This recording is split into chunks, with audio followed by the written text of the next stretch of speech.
pessoal, nesta aula nós vamos falar da Semana de Arte Moderna, também chamada de Semana de 1922. Se você faz uma pesquisa no Google, Semana com S maiúsculo, ele certamente vai lhe direcionar para a Semana de Arte Moderna ou a Semana de 1922.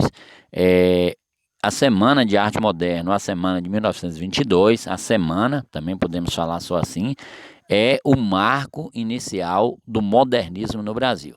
Vimos em Fernando Pessoa algumas características do modernismo, rompimento com o passado, a valorização da arte moderna, do mundo moderno, um novo jeito de enxergar. No Brasil também não foi diferente. Fernando Pessoa é Portugal, lembrar disso. Mas no Brasil não é diferente. E o marco inicial é a semana de 1922. O que foi essa semana? Essa semana, aqui nós vimos o cartaz no Teatro Municipal de São Paulo, o Centro Cultural do Brasil já é São Paulo, no início do século XX, e do dia 11 ao dia 18, nós tivemos uma semana de fevereiro de 1922, foi organizada uma semana que ela tinha dois objetivos. Primeiro, comemorar o centenário, porque em 1822 para 1922 completava-se 100 anos que o Brasil se tornava livre de Portugal, independente, 7 de setembro de 1822.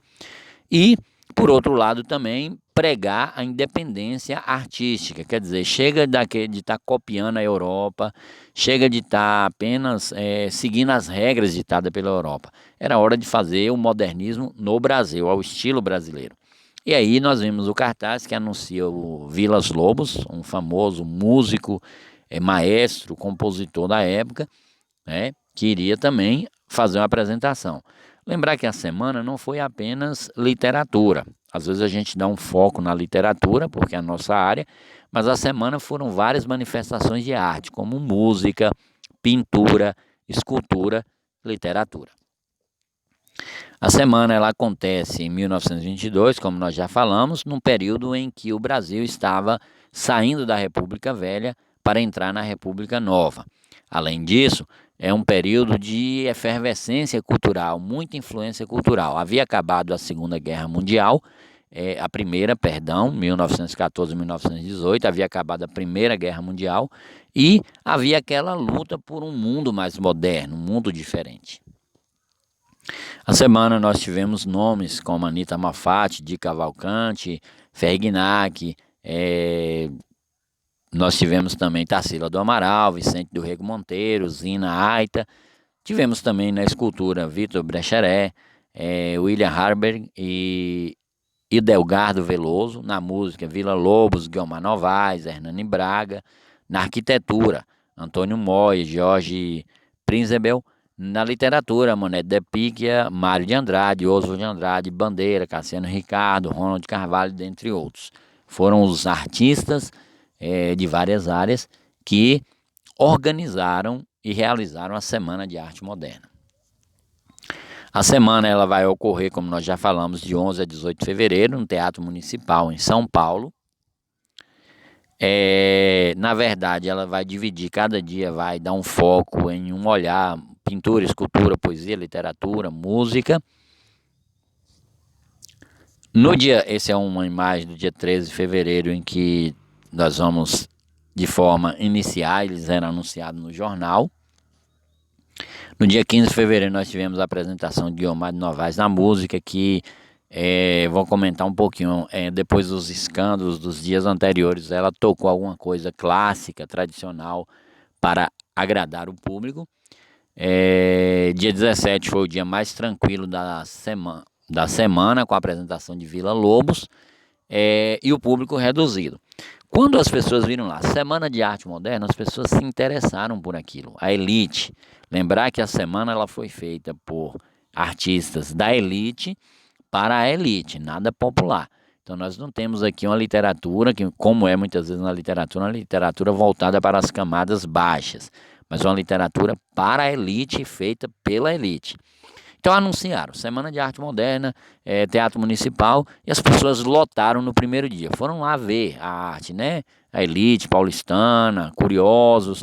Lembrar que naquele tempo não tinha as formas de lazer que tem hoje, como TV, rádio, redes sociais. as pessoas foram para lá. Mas ao chegar lá, elas foram surpreendidas, porque elas estavam acostumadas com aquela arte tradicional. E quando chegam lá, elas vão ver uma ruptura. Por exemplo, poemas falando de sapo, como de Manuel Bandeira, as pessoas coachando, artistas coachando, barulhando como se fossem sapos, imagens, como a gente vai ver mais adiante, quadros totalmente diferentes daquilo que estava acostumado, aquela realidade. Então chocou, as pessoas não estavam preparadas para aquela mudança repentina. E aí foram gritos, vaias, relinchos, foi a maior baderna, né? Então as pessoas não estavam acostumadas com aquilo. O público não queria aquilo lá, estava acostumado com algo já comum, com a arte tradicional, mas a ideia dos artistas da semana era justamente essa, romper com a arte tradicional. E aqui nós vemos o destaque em alguns jornais, a imprensa notificou, a mídia da época notificou o escândalo, a não aceitação da semana, né? Um fracasso, os jornais se colocaram à disposição para quem quisesse atacar e criticar a semana, porque eles falaram que aquilo foi uma balbúrdia, uma loucura, um sanatório, toda sorte de malas, né? Um manicômio, loucuras. Nós vemos que a Semana de Arte Moderna, a pintura, ela se moderniza, deixa de ser aqueles traços realistas para passar a ser traços mais modernos. O poema Os Sapos, como eu já citei, é uma crítica muito grande. Quadros como Abapuru, da Silva do Amaral, bem diferente da realidade acostumada. Heitor Villa na música, Regendo de Chinelo. Esse quadro muito criticado por Monteiro Lobato, de Anita Malfatti, a estudante russa. Esculturas como essa, diferente do que ele estava acostumado, aquelas esculturas mais reais. Então a semana foi isso, a semana foi um momento em que eles buscaram romper com a arte tradicional, a arte convencional, o passado, e introduzir uma arte moderna, totalmente diferente, na pintura, na escultura, na música, na literatura, totalmente diferente do passado. A aceitação não foi boa, mas podemos colocar como saldo positivo que a semana contribuiu para a introdução da arte moderna no Brasil.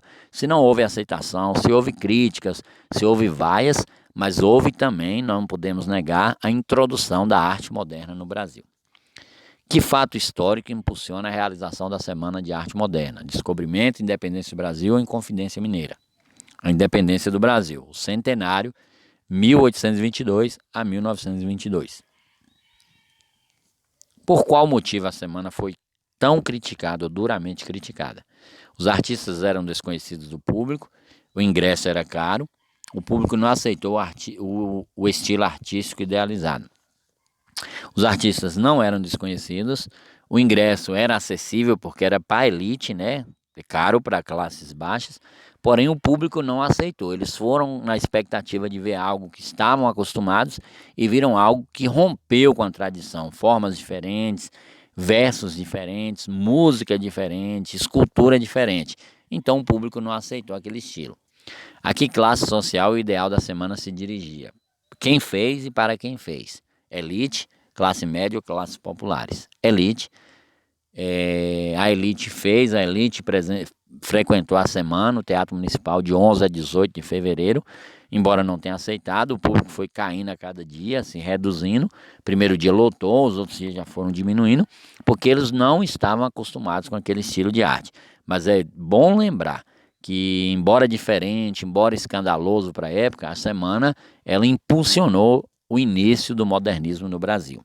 O rompimento com o passado, isso é um modernismo, rompimento com o passado, um novo jeito de enxergar a arte, revisitar o passado, dar um novo olhar, uma nova roupagem para o passado e pensar na modernidade, tratar a linguagem mais simples e assim por diante. Então, pessoal, é isso que a gente tinha que dizer. Até a próxima, onde falaremos mais sobre o modernismo no Brasil, se Deus quiser.